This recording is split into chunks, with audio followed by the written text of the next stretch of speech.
The snow came down like ash from a dead fire. It covered everything. The plains, the fences, the roof of the small ranch house where Dawson Granger stood alone.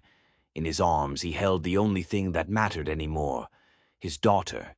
She was less than an hour old, and her world was already half empty. Just like his. He stepped back inside, the floorboards groaning under his weight. The room was quiet now, too quiet. It smelled of blood and lavender, the scent of his wife, Miriam, the scent of her leaving. She was gone. Slipped away silent while their daughter came into the world, screaming. Dawson pressed his lips to the baby's forehead, a tiny, perfect thing he had no idea how to keep alive. "You're not going anywhere," he whispered into the quiet. He had buried his wife before the sun even thought about setting. There was no time for grief. Not yet. First, he had to keep this baby breathing. The next morning, he wrapped her in a wool blanket. Penelope. That's what Miriam had wanted to call her. The ride to town was a blur of white. The snow made the few miles feel like 100. He needed milk. More than that, he needed help. He could break a horse, shoot a rustler, survive a winter that would kill most men. But a baby, this tiny, fragile life was a mystery more terrifying than any blizzard. He pushed open the door to the general store. The bell overhead barely made a sound. Penelope was quiet in his arms, her blue eyes blinking slow. The place was empty, just shelves full of things he didn't need. And then a voice cut through the silence. "She yours?" Dawson turned. A woman stood behind the counter. She wasn't old, maybe 30. Her dark hair was pulled back tight, and she wore a plain black dress that seemed too big for her. But it was her eyes that held him. They were gray, like a storm getting ready to break, and they looked right through him. "Yes," he said, his voice rough. "She is." The woman moved from behind the counter, her steps soft. She looked down at Penelope, and for a second the storm in her eyes cleared. A strange softness took its place. "She's beautiful." "She is," Dawson said, the words catching in his throat. "Her mother died last night." The woman's breath hitched. She didn't say all the things people were supposed to say. She just reached behind her, grabbed a jar of goat's milk, and set it on the counter. "I'm so sorry." Her voice was low and steady. He found himself looking at her, really looking, and then the words were out of his mouth before he could stop them. "You know how to care for a baby." It sounded like a prayer. "I do," she said, and then her voice cracked just a little. "I have 2 of my own." Or she had. There was a story there in that tiny crack. "My name is Florence Ellard," she said, pulling herself up straighter. "I lost my husband to the fever last spring. We buried our boys 2 weeks after that. Consumption." Dawson just stood there, the baby in his arms, the cold air from outside still clinging to his coat. 2 people, hollowed out by loss. "You have a place nearby?" she asked. "Granger Ranch," he said. "South of the river." Florence nodded once, a quick, decisive motion. "I'll come by tomorrow," she said. It wasn't a question. It was a statement. "I'll bring cloth, a proper bottle. You need help." "You don't have to do that," he started to say. "I know," she cut him off, her gray eyes meeting his again. "But I'm going to." She arrived just as the sun was coming up. Dawson hadn't slept. Penelope had cried all night, a tiny, relentless storm inside his quiet house. He had walked with her, rocked her, even tried to sing. Nothing worked. He was at the end of his rope. When Florence stepped through the door, she brought the smell of cinnamon and clean soap with her. She didn't hesitate. She walked right over, took Penelope from his clumsy arms, and it was like the baby just melted against her. She slipped a bottle between Penelope's lips, and the crying stopped. Just like that. Dawson just stared, dumbfounded. "She was hungry," Florence said, her voice simple and calm. She brushed a thumb across the baby's cheek. "You make it look easy," he muttered, running a hand through his own tangled hair. "It's not," she said, her eyes still on the baby.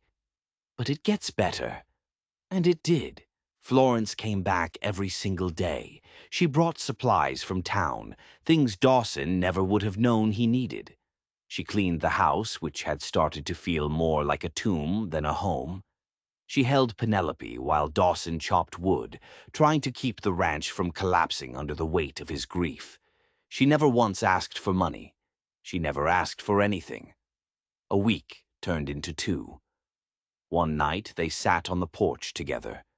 The world was silent except for the wind. Penelope was sleeping in a cradle Florence had found and fixed, tucked between them like a fragile bridge. "You ever think about leaving this place?" he asked, his voice quiet. Florence looked out at the dark plains. "Where would I go? Back east, maybe?" She shook her head, a slow, final movement. "There's nothing left for me there." He studied her profile in the faint moonlight, the way her face softened whenever she looked at Penelope, the careful way she moved through his house like she knew it was his, but couldn't help but make it a home. "You saved us," he said, the words feeling too small for what she'd done. She looked at him, surprised. "I just helped." "No," he said, shaking his head. "I was drowning. You stepped in. That's not just helping." She looked down at her hands, which were resting in her lap. "I guess you saved me too, in a way. I didn't know what to do with myself before this." He reached out, his rough fingers brushing against hers. Her hand curled around his, and it felt right, warm and certain. They sat like that for a long time, not saying a word. The stars overhead were sharp and impossibly bright. After a while, he finally said what had been sitting on his chest for days. "I don't want you to leave." Her head snapped up, her eyes wide in the darkness. "I'm not asking for anything," he said quickly.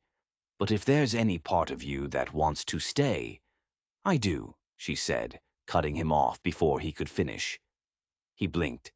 "I want to stay," she said again, her voice stronger this time. "Not just for the baby. For you." Something in his chest tightened, but it wasn't grief. It was something new, something he thought had died with Miriam. He squeezed her hand, tighter this time. "You don't have to be alone anymore, Florence." She let out a long, slow breath, a sound like something breaking free. "Neither do you."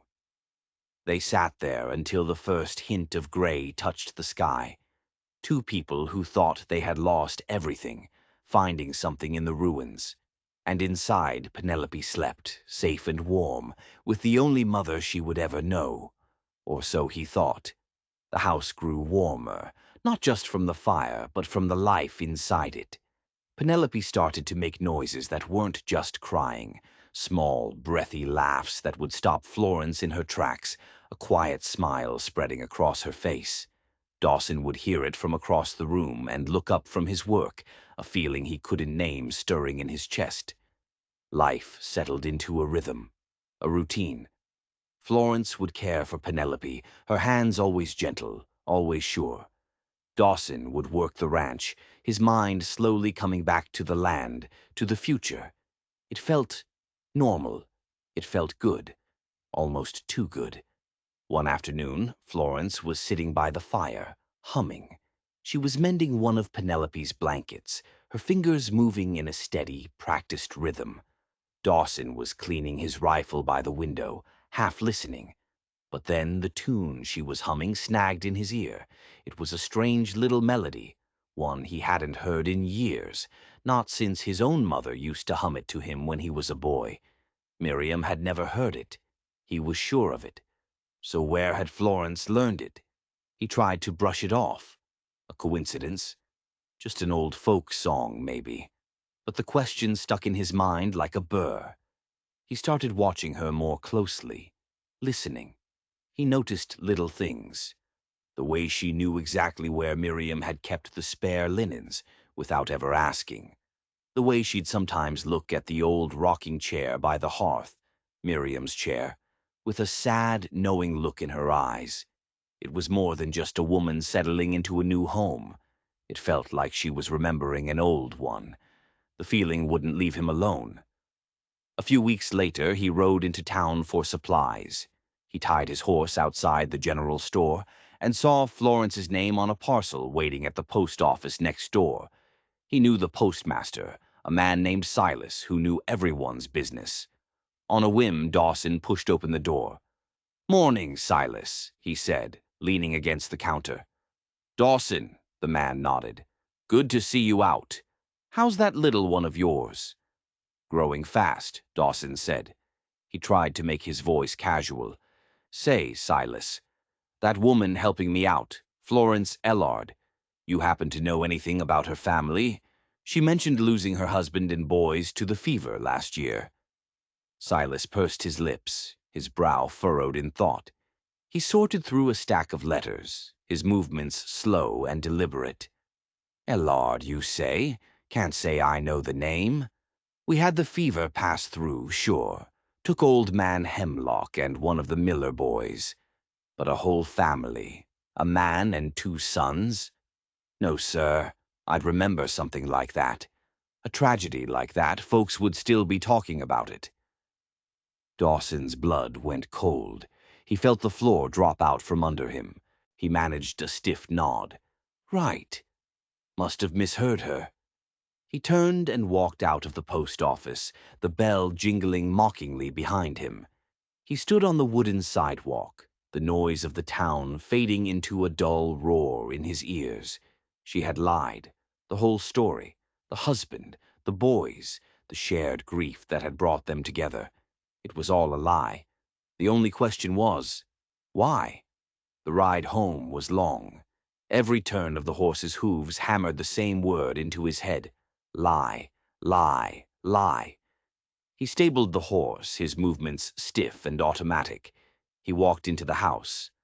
Florence was at the table, feeding Penelope, a soft smile on her face. She looked up when he came in, her smile widening. "You're back early." He couldn't speak. He couldn't look at her. He just nodded and walked past her into the small bedroom. He needed to think. But his mind was a storm. Who was this woman? This stranger living in his house, holding his child, sleeping under his roof? He felt a cold knot of fear tighten in his stomach. What had he let into his home? He waited. He didn't confront her that night. He watched her, looking for another crack in the story, another slip. But she was perfect, calm, capable, loving. She tucked Penelope into her cradle, her voice a soft murmur in the quiet house. She banked the fire for the night. She moved with a grace and certainty that now seemed sinister. Every kind gesture felt like a deception. Every soft word felt like a lie. He couldn't sleep. He lay in his bed, staring at the ceiling, listening to the sound of her breathing from the cot she'd set up near the hearth. Who was she? What did she want? The questions circled in his head like vultures. He had to know. The next day she went out to the small patch of land behind the barn where she'd started a garden. He saw his chance. His heart pounded against his ribs. He felt like a thief in his own home. He went to the corner where she kept her things. There wasn't much, just a single worn leather satchel. His hands trembled as he unbuckled the straps. Inside there were a few spare clothes, a comb, a small bar of soap. Nothing. He was about to close it, feeling a strange mix of relief and disappointment, when his fingers brushed against something hard at the bottom. He pulled it out. It was a small, leather-bound book. A book of herbal remedies. It looked old, the pages worn and soft. He opened it. The pages were filled with elegant, spidery handwriting, detailing the uses of different plants. He was about to put it back when a piece of paper tucked inside the front cover caught his eye. He pulled it out. It was a letter. The paper was folded and worn, as if it had been read many times. With a sense of dread, he unfolded it. The handwriting was familiar. Instantly, painfully familiar. It was Miriam's. His breath caught in his chest. He read the words, his eyes scanning the page, his world tilting on its axis. "My dearest Florence," it began. "If you are reading this, then my worst fears have come to pass. The babe is safe, I pray. I have told Dawson nothing of my condition, or of you. He is a proud man and would not have understood. He would have worried himself sick. I need you to keep your promise. Go to him. Don't tell him who you are at first. Let him trust you. He will need help. Penelope will need a mother. Please be that for her. Be that for me. I know your own heart is broken, but perhaps in healing my family, you can find a way to heal yourself. Forgive me for asking this of you, but there is no one else I trust." He sank down onto the edge of the bed, the letter shaking in his hand. They had known each other, Miriam and Florence. This whole thing, it wasn't a coincidence. It was a plan, a dying wish. Florence hadn't just stumbled into his life, she had been sent. He felt a wave of anger, hot and sharp. He had been played, deceived by the two women he had trusted most in the world, Miriam for her secret and Florence for her lies. He stood up, the letter clutched in his fist. He strode out of the house, the screen door slamming shut behind him. He found her in the garden, on her knees, her hands in the dirt. She looked up, a smile on her face, but it vanished when she saw his expression. He didn't say a word. He just held out the letter. "Explain this," he said, his voice dangerously quiet. Florence stared at the letter in his hand, and all the color drained from her face.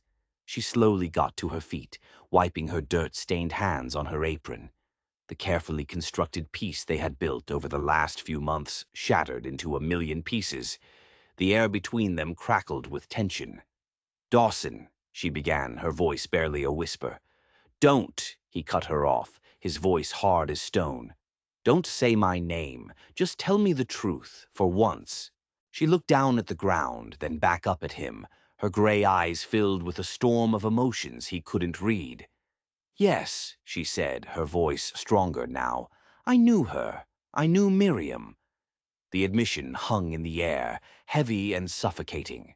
"She was sick," Florence continued, her words coming in a rush. "Long before the baby came. She knew something was wrong. She was scared of the town doctor, said he had butcher's hands. She heard about me through a woman in town, that I knew herbs, that I had a gentle touch. She came to me in secret." Dawson just stared at her, his mind reeling. Miriam had been sick. She had never said a word. "She made me promise," Florence said, her eyes pleading with him. "She had a feeling she wouldn't make it. She was so scared for the baby, for you. She made me promise I would come, that I would look after Penelope. She wrote that letter and made me swear I would follow it." He felt like he'd been punched in the gut. His own wife hadn't trusted him with the truth. She had turned to a stranger instead. "And the rest of it?" he demanded, his anger mixing with a profound sense of betrayal. "Your husband? Your dead sons? Was that part of her plan, too? To play on my grief?" Tears welled in Florence's eyes, but she didn't let them fall. She shook her head fiercely. "No, that part was mine." She took a deep, shuddering breath. I didn't have a husband named Elijah. His name was Silas, and he wasn't a good man. He was cruel." The word was small, but it carried a universe of pain. "And my boys," she whispered, her voice breaking. "William and George, they were real. They were my world, but they didn't die of consumption." She looked away toward the distant mountains, as if the memory was too painful to look at directly. "There was a fire. Silas, he had been drinking. He set the fire. I was the only one who got out." The horror of it washed over Dawson, eclipsing his anger. He stared at her, at this woman who had carried a tragedy so immense it was almost unimaginable. She had run, changed her name, tried to disappear. "I came here to start over," she said, her voice raw, "to be someone else. Meeting Miriam. It was an accident, a chance to help someone. And when she died, keeping my promise to her was the only thing I had left. It was the only thing that made sense." He stood there, the letter from his dead wife in his hand, looking at the woman who had lied to him since the day they met. But the lies were a shield, a suit of armor she had built around herself to survive. He had been grieving the loss of one person. She had been grieving the loss of her entire world. He thought he had been drowning, but she had been at the bottom of the ocean. But even as his anger subsided, replaced by a confusing mix of pity and awe, a final, terrible question surfaced. A question he was almost too afraid to ask. "The birth," he said, his voice hoarse. "Miriam's death. You were a midwife. You knew about herbs. Was there something you could have done? Something you missed?" That was the question that finally broke her. A single tear traced a path through the dirt on her cheek. She shook her head, a desperate, silent motion. "No," she choked out. "She had a condition, the placenta. It was in the wrong place. I knew it was a risk, a terrible risk. I begged her to go to a real doctor in Bozeman. I told her what could happen, but she was stubborn. She was terrified of doctors. She wanted the birth at home, with me." Florence's composure finally crumbled. The tears came freely now, silent and devastating. "I did everything I could," she sobbed, her body shaking. "I used every herb in that book. I used every trick my grandmother ever taught me. But the bleeding, it started, and it wouldn't stop. It wasn't enough." She looked at him, her face a mask of guilt and sorrow. "I've lived with that moment every single day. I didn't just come here to keep a promise, Dawson. I came here to do penance, because I was the one in the room with her when she died, and I couldn't save her." The whole awful, beautiful, tragic truth was finally out. It lay between them in the dirt of the garden, raw and exposed. He wasn't just looking at a liar. He was looking at a woman who had been carrying the weight of the world on her shoulders, her own unspeakable loss, the secret of his wife's illness, the guilt of her death. All of it. He slowly walked toward her. He took the crumpled letter from his own hand and let it fall to the ground. He reached out and took her hands. They were trembling. He held them tight. "Miriam chose you," he said, his voice thick with emotion. "She trusted you when she couldn't trust anyone else, not even me." He looked from her face to the small house where his daughter, their daughter, was sleeping safely. "And you kept your promise. You came. You stayed." He took a step closer, closing the space between them. "That's enough for me." The healing didn't happen overnight. It was a slow, quiet process, built on the foundation of a hard-won truth. They talked for hours, days. She told him about her boys, about the sound of their laughter. He told her about Miriam, about their dreams for the ranch. They unburdened their souls to each other, sharing the weight of their pasts, until it was no longer too heavy to carry. A week later they rode into town together. They stood before the same preacher who had buried Miriam, and they got married. It wasn't a celebration born of whirlwind romance. It was a quiet, solemn promise. A promise to build something new from the wreckage. A promise to choose each other every single day. Years passed. Penelope grew up wild and strong, with Dawson's steady hands and Florence's wise eyes. She learned to ride a horse before she could properly read, her laughter echoing across the plains. She called Florence Mama, with a love that was pure and uncomplicated. She knew the story. They told her everything because their family wasn't built on secrets anymore. It was built on survival. Florence's garden flourished. It became a source of healing for the whole town. Women would come to her with their troubles, their illnesses, their fears. They stopped seeing a stranger. They started seeing a healer, a woman who had walked through fire and come out the other side with a wisdom that couldn't be learned from books. Dawson never stopped working the ranch.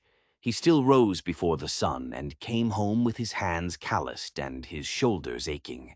But now he came home to the smell of stew on the stove, to the sound of his daughter reading by the fire, to the quiet, steady presence of the woman who had saved him in more ways than one.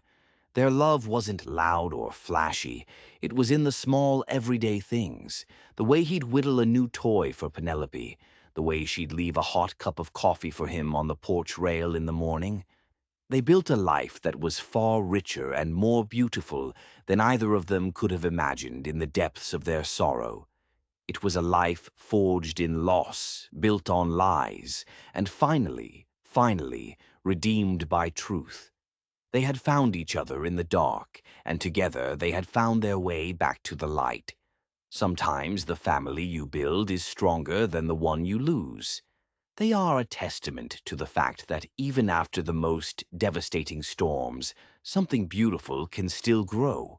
If you believe in the power of second chances, make sure you hit that subscribe button. You won't want to miss the next story.